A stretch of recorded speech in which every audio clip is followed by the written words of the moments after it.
I'm Sophia. I don't know I feel like I'm going to black out while this happens because I'm unprepared. But I want to say thank you to Abby and Gundy, obviously. Like she said, this is the second time that they've fearlessly let me put whatever I want in here.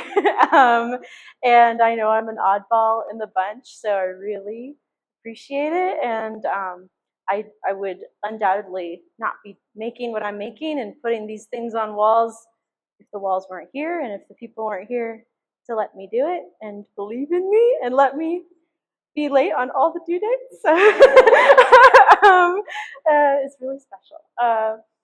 The last show I had was here 2 years ago, so you'd think that that means I've been working on this work for 2 years, but in reality, I think I did the majority of this in about 2 months.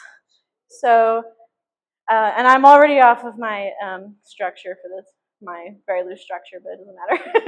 But I think I'm just gonna tell you a little bit about myself and then how all of this came to be, and along the way you'll probably get some tidbits of my process. I love talking about my physical actual process of how to make them because obviously it's a little bit unique and it's interesting to me, so I hope it's interesting to you. But so ask me lots of questions about how I made things. But I am born and raised in Colorado Springs, and the whole time I've been here I've been making art. When I was 11, I entered my first art show, and I've been showing art ever since. And I was technically doing commissions. I was selling like $20 line drawings of pandas, things like that.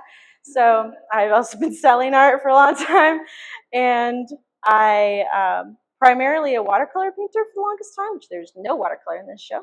So sorry, you can't see it. You can go see it on my website. But in 2017, I learned oil paint when I was 17. So it's been about 8 years I've been oil painting, and ever since I learned, it's been a crazy long hyperfixation. Usually they fade faster than that. So just like could not help but try to be as good as possible at it, in my eyes at least. So that's when I learned oil paint, and around the same time I had my first solo show in a coffee shop that was called Ataraxia. I was being I used all dictionary definitions for my titles in that show. I was trying to be a little bit headier than I was at the time, but I was already focusing on the figure. So pretty much up until then, I was doing just a bunch of random stuff because I was a teenager and I was learning what I wanted to do, and eventually it worked out that I'm pretty much just interested in painting people. So I'm interested in like the human experience and all the things that go along with that, but honestly at the end of the day I just like painting skin too. So even if there was really nothing behind it, I would just want to paint skin. I would easily, I mean I kind of did here, I would easily just like crop someone's skin, no human face with it, and just paint skin. It's very fascinating to me how the layers interact and everything. So I went on to have my first solo show a couple years later in 2019, and then this one will be my 6th, including coffee shops because they count. They're a lot of work still, even though they're a coffee shop, so they count. And that's really crazy to me. It doesn't feel like I've done that many, but I have. And I started the musings for this show about 2 years ago, around the last show opening, but really didn't do anything for it until last fall. Which feels like I shouldn't be admitting all of this in front of my gallerists, but it's fine. It's going to be on record.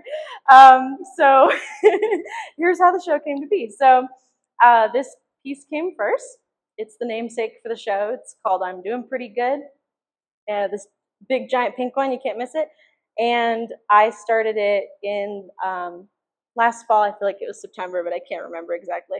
I started it in a workshop. So if any of you remember my last show, obviously this all looks quite different. And I've been saying to people when I see the last stuff, I feel like I was painting dead bodies. Like it looked so different. They were all very cool, toned, and flat and white. And compared to this, it's like night and day, which was the idea. So I have always wanted to paint like this, and I felt like I didn't know how to get there technically, and also conceptually. This is the most thought through pieces I've ever created as well. So I wasn't sure how to get there, and I ended up taking a couple workshops from a artist that's based in Santa Fe. Now her name's Doriel Kami. I don't remember how to say her last name. She's amazing, and she really helped me bridge that gap. So I kind of had a revelation with this piece, working on it technically and conceptually last fall. So that's where the show started.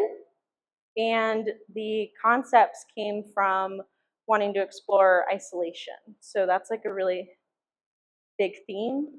It did get narrowed down a little bit, but then it kind of blew back up, and then it came back down, and then it blew up some more. So at this point, I kind of know what the show's about, but originally it was about isolation, and specifically I honed in on the experience that I have, and I think a lot of people have, of self-inflicted isolation, physically and emotionally. So about 2 years ago, right after my last show, I moved out of town for a little under a year, and immediately was obviously physically quite isolated from everything I knew, and also emotionally. I'm getting emotional now. I might cry. It's okay. But that was rough, and I'm sorry.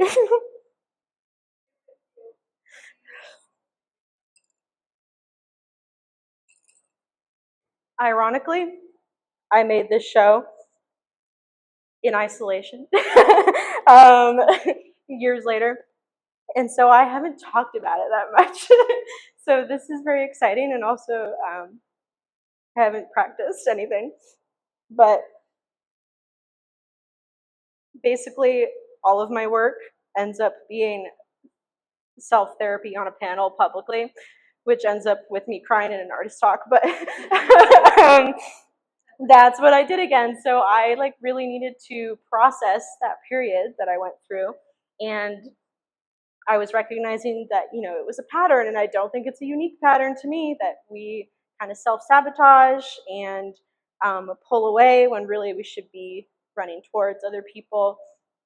And then you feel like, now I made that choice and I'm stuck here. So it's hard to admit that maybe you shouldn't have done it and reach back out. So that ended up I poured all of that into this piece and this concept, and obviously I'm like literally reaching out to you as the viewer, but I wanted to portray that those two parts of me, that one is just like kind of burned by patterns and experiences and thinks that the safest thing to do is keep you right where you are, and the other much larger part of me, literally, that would like to move on and reach out and go towards something better and grow and develop like more closeness with other people.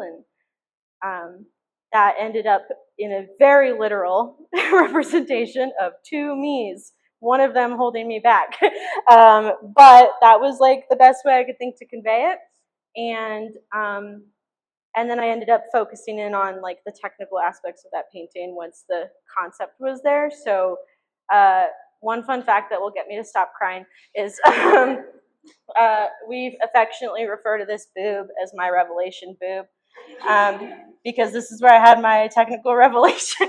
So there is, interestingly enough, this is the only painting that was fully filmed, because I film a lot of stuff because I share on social media a lot. But a lot of the show was made so quickly that like that just went out the window. But this one was made a little bit more slowly, and every single second of painting was filmed, which was crazy to look back on. And in fact, as a result, I know exactly how long it took me, which was a shockingly short amount of time. It was about 50 hours. So I know it's really big, but I have in real time a video of me in this workshop struggling to figure out how I want to paint, how to actually paint the way I want to paint, which was essentially with like a lot of texture and life and movement in my strokes and in my colors and in the way that just all the elements are interacting, and I just like could not figure it out. And my instructor, Doriel, came over, gave me like a 4-minute demonstration on this boob. And then the next like 40 minutes of the video in real time, like filming myself, you can like see it on my face that I'm like getting it for the first time, which was really cool to see later. And I actually could not let go of it on my phone for a while, even though I really needed the storage, because I was just like, this is so cool and special, and I want to like keep watching it and see her doing that stuff again over and over again. But that was my revelation boob. I figured it out finally. And from there, I just kind of took off. It felt like something really clicked, and also conceptually, because this is probably the simplest painting I've ever done, which in a lot of ways it's really complex. Like this show has 32 hands in it. That's the way that everything's very complex, and all the foreshortening. And I set out, I resolved in this show to paint every single tattoo and every single scar and every single pimple. So nothing is left out. And so in all those ways, it's very complex, but in the compositions, except for this one, we're ignoring this one. The compositions are very simple. So I also had a revelation there that simpler is more profound most of the time. It depends. But for me and what I'm doing, it's getting my message across better, to just let you focus on what's happening between the figures or the figure. So I got out of the workshop, turned it against a wall and forgot about it for like 4 months, and then came back to it and finished it in about a week because I had a deadline. And then from that, the rest of the show was born. So then over the next 2 months, I made the rest of the show. I would love to talk a little bit about my process in this too, so I'm gonna try to remember that. But basically, I thought I'm just gonna expand on this world that I've created in this piece. So I started to connect some dots of like the subconscious things that I was thinking about, because paintings tend to just like hit me like a truck and exist in my head, and I wasn't thinking about them before until they were there. So I was trying to think it through a little bit more, and I ended up thinking of this particular pink that I've mixed as a representation of like my inner workings, my inner brain. If you cut a little hole inside of my head and got in there, this is what you'd see. And thinking about all the different me's that live in there that are constantly fighting and wrestling for control in their sometimes misguided reasons, but they are. And these guys came about, affectionately now nicknamed the eggs, even though I was really trying to make them not look like eggs, but they're the eggs now. And this one hit me like a truck, this like succession of basically portals, which we're both painting portals, Deb. And it has a very light narrative where you, as the viewer looking in, are seeing me in my endless liminal space in distress. I am trapped in there by my own hand, but I am trapped in there, isolated. And then I notice the opening, but just a little bit too late. Can't get out of there. I would really like to reach out to you and talk about it, but it was just a little bit too late. So that was the succession here. And I also really wanted, honestly, to experiment with this panel formation and the shapes and how the shadows interact. And these two paintings are two pieces. These are separate, but those two are connected because of the hands coming out. So that was just really exciting to experiment with. And that's where those came from. And then this one also hit me like a truck, but I did have an idea for a mosaic piece like years ago that had been fumbling around in my brain, but I wasn't, honestly, I was really scared to do it because this is really complicated. So I finally made myself do it. I was really excited to overlap just a crap ton of figures because I've been doing this overlaying illusion for a long time now, where I have transparent people overlapping and I'm creating the illusion that that's happening. And I've always thought it would be cool to do like 20 of them just jumbled into a box, but also really hard. So I finally just decided to do it.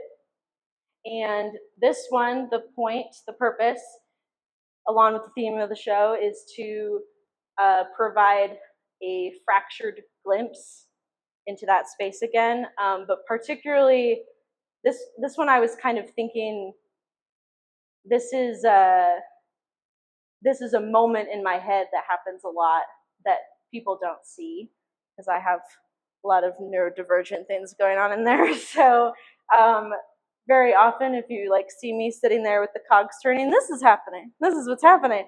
So that's why I kind of wanted to represent. And it's fractured. It's fleeting. You don't quite get the full picture, and also one of them fell off. It goes right there. It's freshly fell off. It was nobody's fault. So that guy goes there. But this one was really, really fun, and just continued the theme of it's just me, myself, and I in there, and it's not that we're not having a great time in there, but you get just a little glimpse. It's in this one, I'm not reaching out. It's like I'm unaware that you're watching, but it felt like an important look as a bystander. It's also a fun fact about this one is it has the only happy face in the show. There's only one, which was not on purpose until it was. So it's right there. And then the last piece, which I'm going through each piece because there's not that many. Last piece in the back was the very last one I did, and I wanted to do it so bad, and I almost didn't do it, and then Lauren convinced me to do it, which was it's a reverse perspective of the first piece. So it's the cap to the show, literally and literally, for me and for you as the viewer. And just it's a very simple point to that one, which is just to provide the perspective of this little lady that looks a little mischievous, so you kind of don't understand her intent possibly at first, and then you realize maybe she sees something that we don't, and is a little bit scared of what Big Sophia is running towards. So that was kind of the narrative cap to the show, and also for me a literal cap to the show because it was the first and last pieces I did. And that's how it all came about. So I experimented with a lot of new forms. I have a shocking lack of weird shaped panels in this show. So I really restrained myself with this one and only did the eggs. And then this one doesn't count because it's squares. But I was trying to be more purposeful with all of my actions this time around, more intentional with everything I did, down to the ratio of this pink to make that pink, and the construction of these panels to create those shadows that interact with each other in a certain way, to the mosaic, which this feels like a good spot to show you my show and tell, which is I get a lot of questions about how these come about, these big concepts. So I am a planner, and it's intense. I'm an intense planner. So this was the last iteration. It's very tiny. This was the last plan I did. So I actually made a 2-scale mini show, and I lost the rest of it. But but I had this on my wall, and I tested them out next to each other, and I imagined them in the gallery, even though I had no idea where they were going to put them. I was like, how would they go together? So this was my very last test, and obviously even stuff changed from these. But the mosaic, for example, went through like a million versions. First of all, if you didn't already notice, there are some that are very specifically, purposefully missing, except for this one. We're pretending that one's there. This one's missing, and the pieces from the rectangle are missing. And they were either, honestly, uninteresting, or I was trying to be very intentional about what faces were where and how much of each figure you saw. So this figure right here, who's sitting down, I thought the emotion was more compelling if you just saw her hand and not her face. So that was one example. I wanted this one up here to just have just a glimpse and focus more on the neck and the warmth of the neck. And I was thinking about when I get nervous, I flush. So this one's really flushed for that reason, and you can just see that and not really her face. So the shape and which ones were gone and which figures were where, overlapping with what other figure, and how far down these eyes went to let the nose be far down enough, but the eyes not too far down, and all of that had like 15 versions. And I was just messing with it on my iPad for a very long time. I take my own reference photos and then just manipulate them. So as you can see, like, by the time I'm painting, I'm just painting the reference photo. Obviously, it changes quite a bit, even in the painting, because actually this would have been the final version, and obviously the colors are quite different. So obviously this is printed, but I interpreted the colors pretty much completely regardless of what was in the reference, which is also a new technique for me and a new venture for me. But I was trying to emphasize the skin texture, how I wanted it to look. But otherwise, everything else went through quite a lot of versions. The other fun one is the eggs. So I had like a CSI, like red lines connecting each other, sticky notes everywhere, standing in front of it like this big in my studio forever. So I had all these different versions. Originally, these were going to be black. And they're all torn up because I took them down and put them back on, took them down, put them back on. And then they were going to be other colors and other shapes. These are different shapes. And then I was like, well, I just need to try like a million different combinations because I can't decide. So I had like a rainbow, and I had, originally there was going to be these little pieces around them, and then I decided that was too much. And so black, and then I had yellow, and then this is what we ended up doing. Yep, yellow with the ombre and the white on the edges. And at one point they were going to be all pink, and these were all lined up on the wall, and I tortured myself looking at them for weeks when I should have been starting the paintings. And they have little notes on them. There we go. And eventually I had to just start the damn painting. So I went with my gut and a lot of friend advice. I went on like a tour of the council around town. I was like, I need everybody's opinion.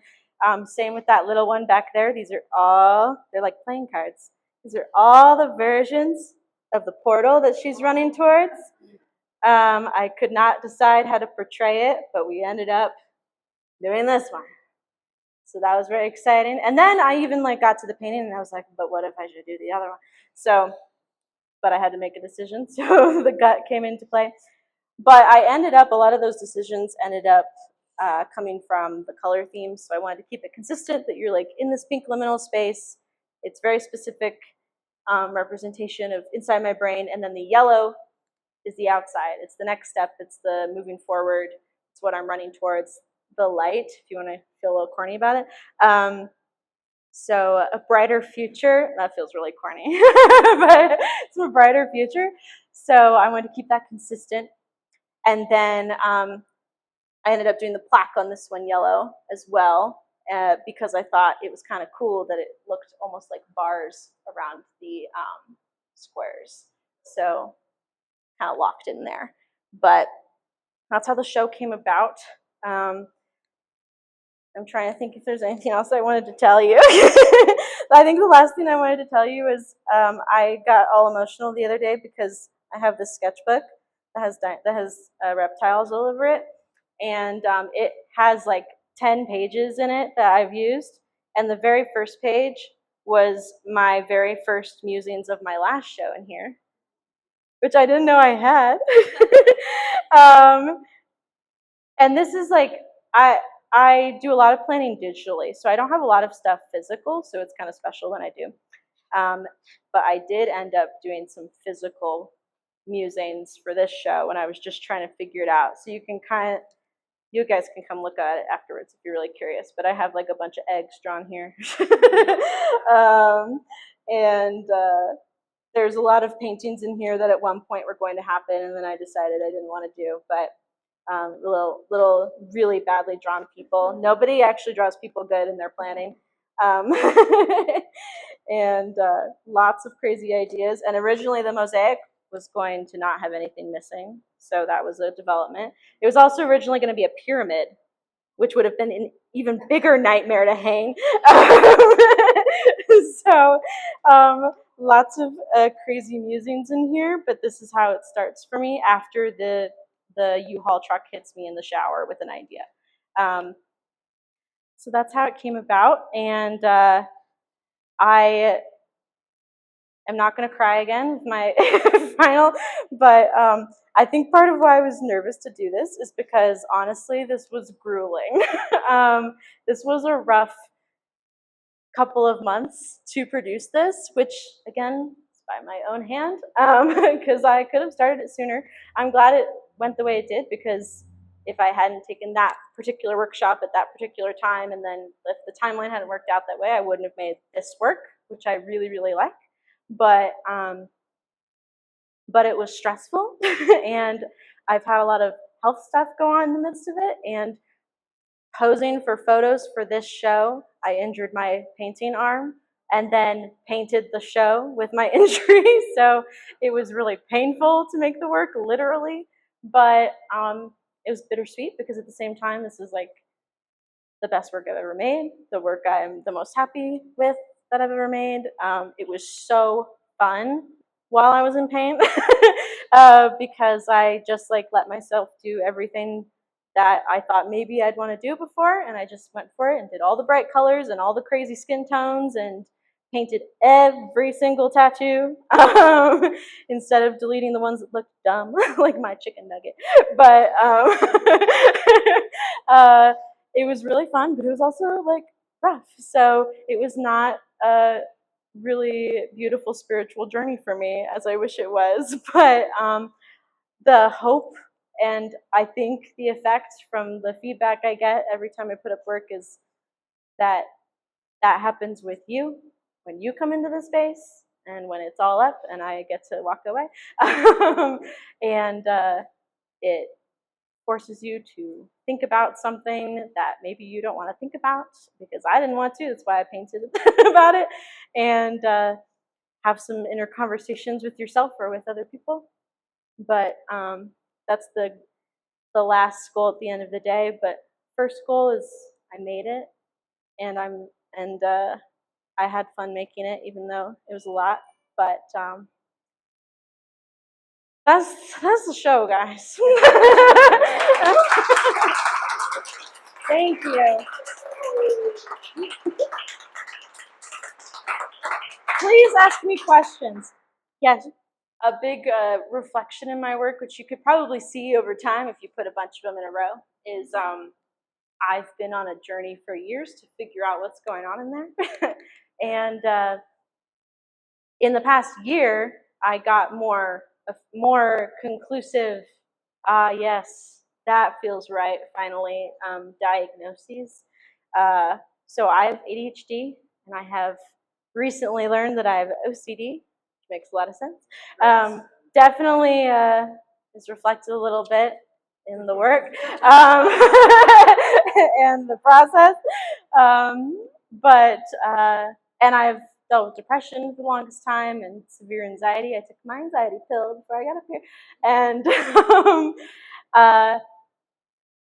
So, like, I think, especially as a woman, I have a urge in the room to always be smiling and pretend none of that is going on, because it's not like all roses back there, what I'm dealing with, which ends up in the paintings. So that's a large part of why I paint and why I paint what I paint.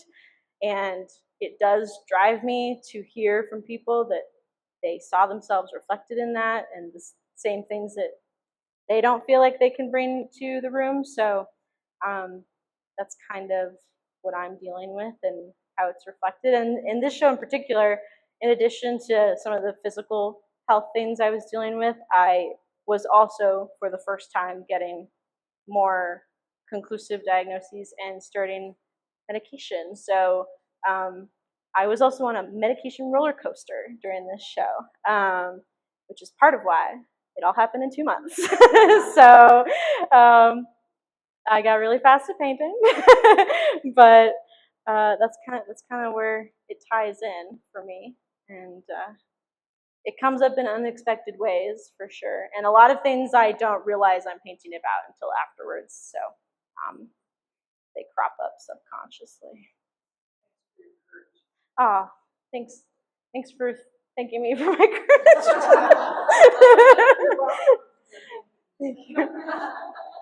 That's kind of. I'm gonna take your question first because I'll just keep talking. Jasmine, I forgot to tell you I paint self portraits. But outside of the show, I also generally only paint self portraits. I do commissions of other people, and I do other people sometimes, but I do focus on myself, which people have mixed feelings about, and I've decided to just do it and not care. But I do it because I need to, first and foremost. That's hard to describe. I do it because I need to. I do it because also at the end of the day, like, I'm always available as a model. That's a valid reason to paint yourself.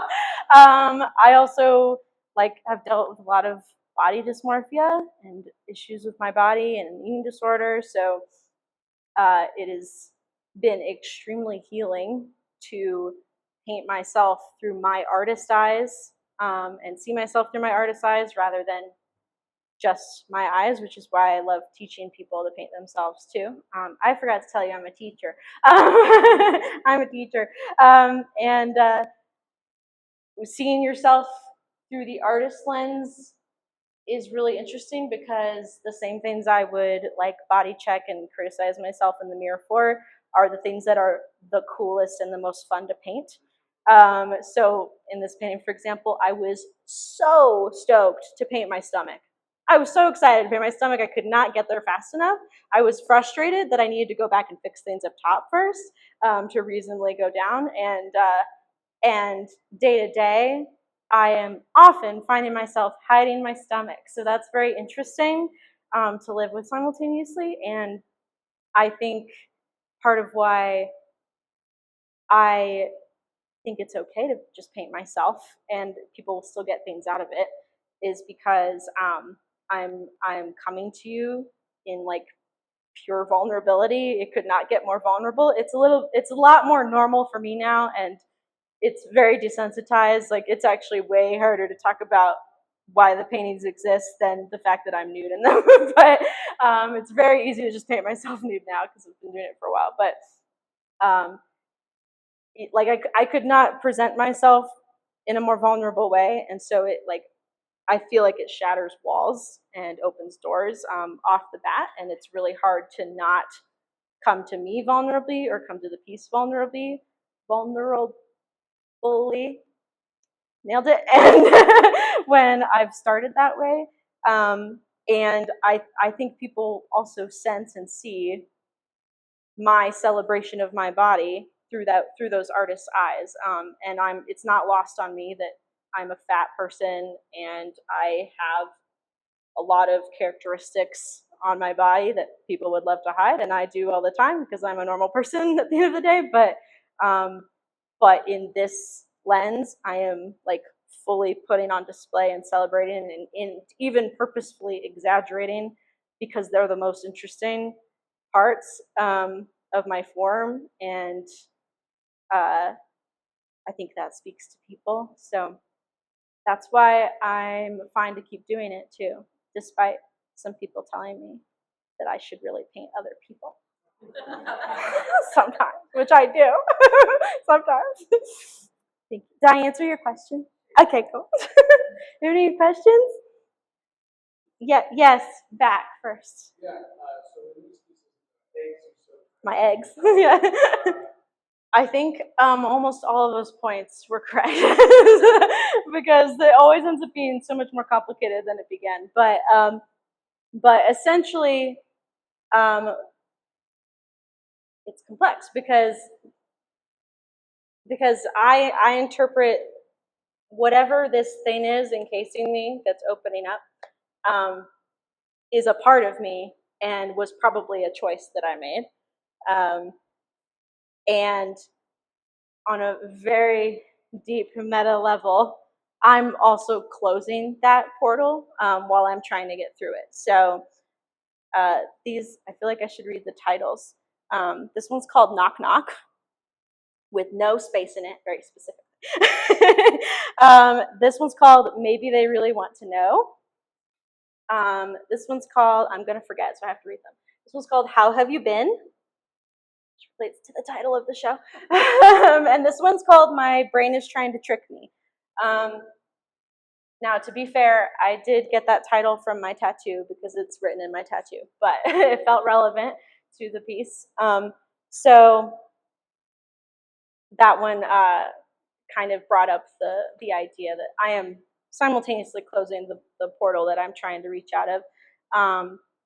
And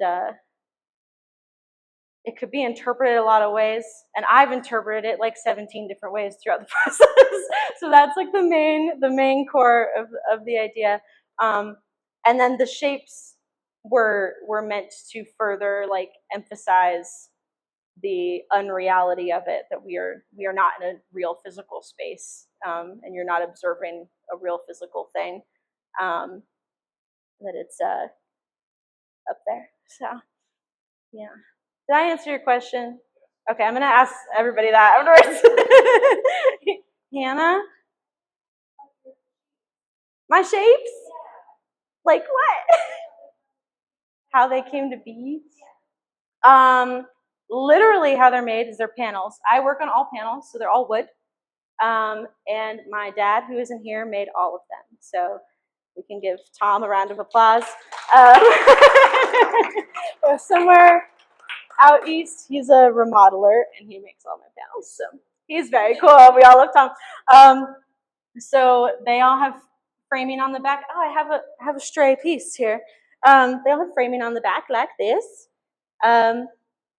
And I was particularly more involved in these ones than I usually am, because usually I get to just like say, this is what I want, and they appear magically in the living room, which is very exciting for me. But these ones I was being very particular about, so I traced out all the shapes. The shapes were very planned. And the reason they got so specific, and I originally thought I would just really wing it and get something really intuitive, but they got really specific because I so badly didn't want them to look like eggs that I was like adding all these little unnatural bumps that eggs wouldn't do.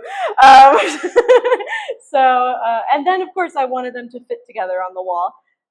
So they had to get a little bit more specific to do that. It was planned, and I traced them out.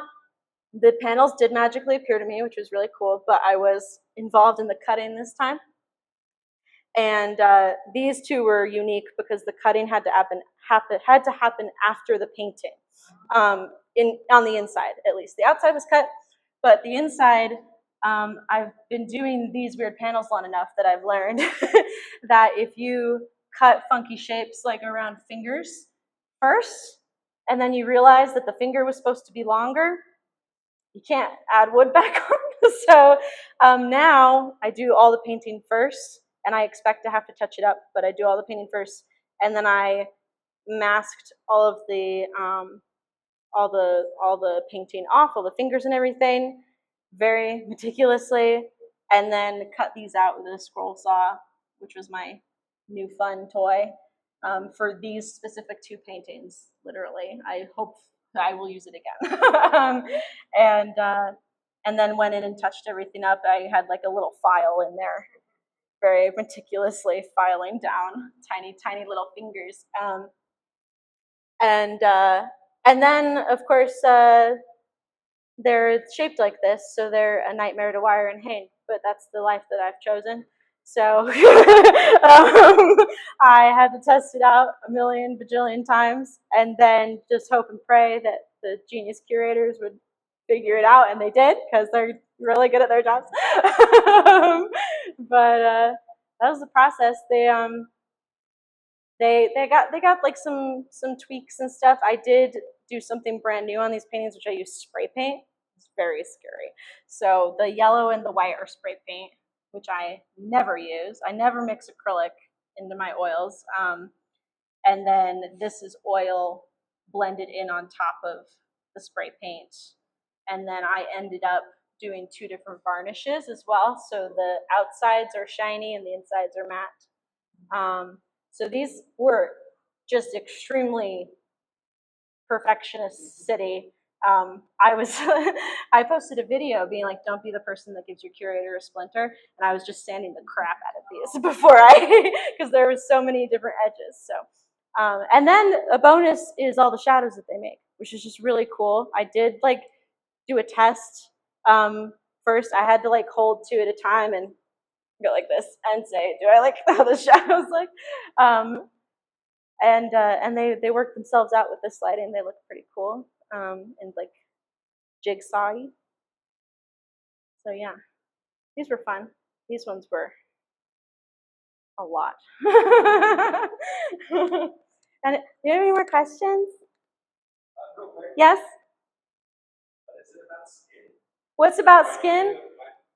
Skin is so cool. So skin has a million layers to it, which means that light hits it and interacts with each layer individually, but also bounces through all of them and bounces back to you, and reflects the things around it, but also absorbs things around it. And just the more you look and look and look and look and look at it, the more interesting it gets. It's also, I also feel very strongly that we're in an era where particularly women, but everyone in general, is like not allowed to age for some reason, and just the whole world is obsessed with having perfect skin. And as a picker, I will never. So, and I've accepted it.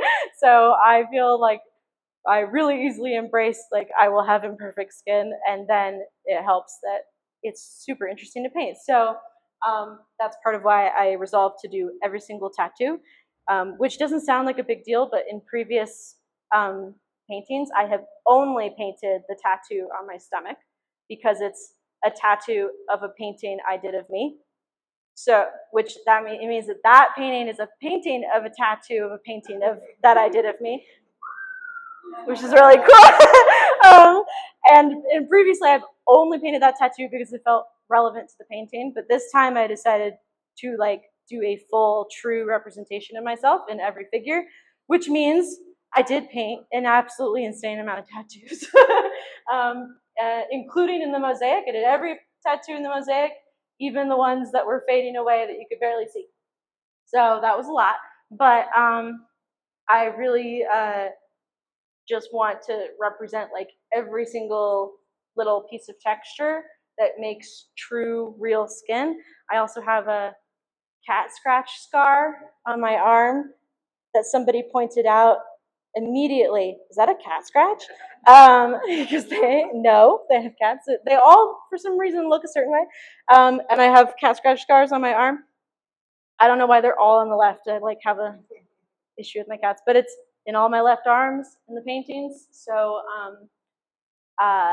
that's what makes it interesting. I love painting stretch marks. That's probably one of the most interesting things to paint, which again is really cool as somebody who has struggled with, do I like how these look on myself? Because now I'm looking at them like they're really cool to paint. And it's a huge accomplishment to get one to look like a stretch mark. So it just gets so deeply interesting the more you look and look and look. And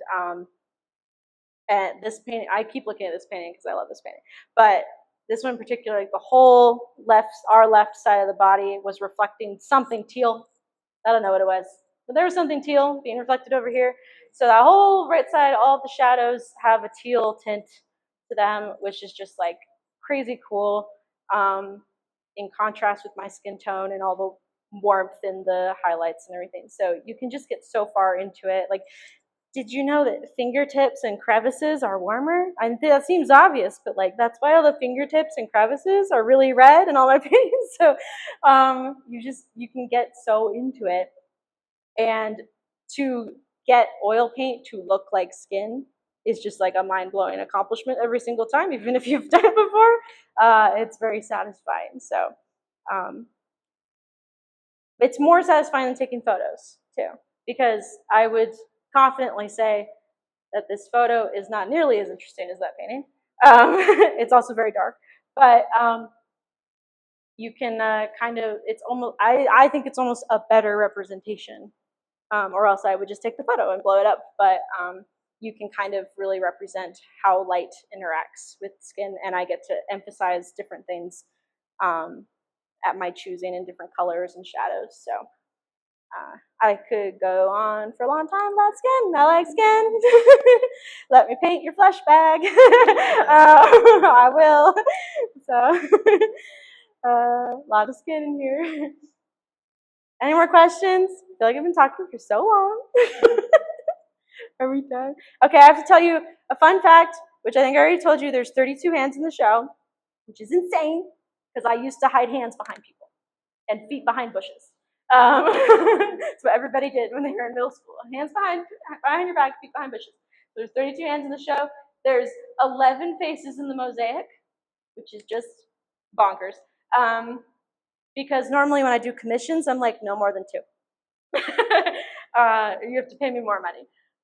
So there's 11 faces. There's, I think each of these squares overall was about 2.5 hours, which is also bonkers. What are my other fun facts? I painted every single tattoo in the show, including my chicken nugget. All of the signatures are hidden as tattoos. You can find them, except for that one, because I hadn't thought of it yet, but we're not talking about it. I had already sealed it. I couldn't take it back. It was a bummer. But all the other ones have signatures in the tattoos. Every single one of the squares has a signature, and if you look really hard, you can find it. One of them I forgot, but you'll never guess, because I'm the only one that'll ever know which one I forgot to put the signature on. And I made this plaque. My dad made this plaque. That was a lie. I painted this plaque and pre-mounted all the paintings, and they're all available individually. So you can pick your favorite square and take it home with you. And that's the end of my fun facts. Are we done? Okay. Thank you.